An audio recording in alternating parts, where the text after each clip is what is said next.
1965 کی جنگ میں شاہینوں کے شہر کا خطاب ملا تو سرگودا کے چوراہوں کو مختلف ماڈلز سے سجایا گیا۔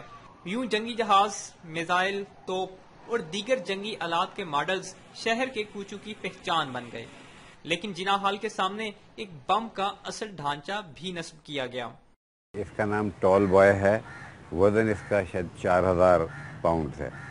یہ دوسری جنگ عظیم کے بچے ہوئے کوئی بم ہیں۔ جب پاکستان بنا تھا تو ایئر ہیڈ کوارٹر کراچی میں ہوتا تھا۔ سنا یہ ہے کہ یہ دونوں بم جو اس وقت کمانڈر ان چیف تھا اس کے گیٹ پہ دائیں بائیں لگے ہوتے تھے۔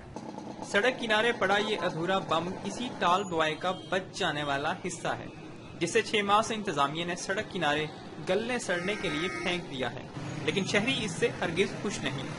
ہلال استقلال کے پرچم عطا کرنے کے فوراً بعد یہاں پر ایک ٹال بوائے بم لگایا گیا۔ یہ بم اس لیے لگایا گیا کہ اہل سرگودا نے بھارتی طیاروں کو تو تباہ کیا، لیکن اس کی حدود میں کوئی بم نہ گرا۔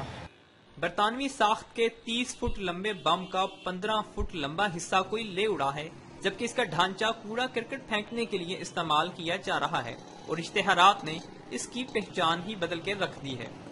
شہریوں کا کہنا ہے کہ اس بم کی تاریخی حیثیت کو نظر انداز کر کے سڑک کنارے پھینکنے سے جہاں انتظامیہ کی بحثی واضح ہے، وہیں اس عمل سے تاریخ کا ایک باب بھی بند ہو گیا ہے۔ بخت نواز، ایکسپریس نیوز، سرگودا۔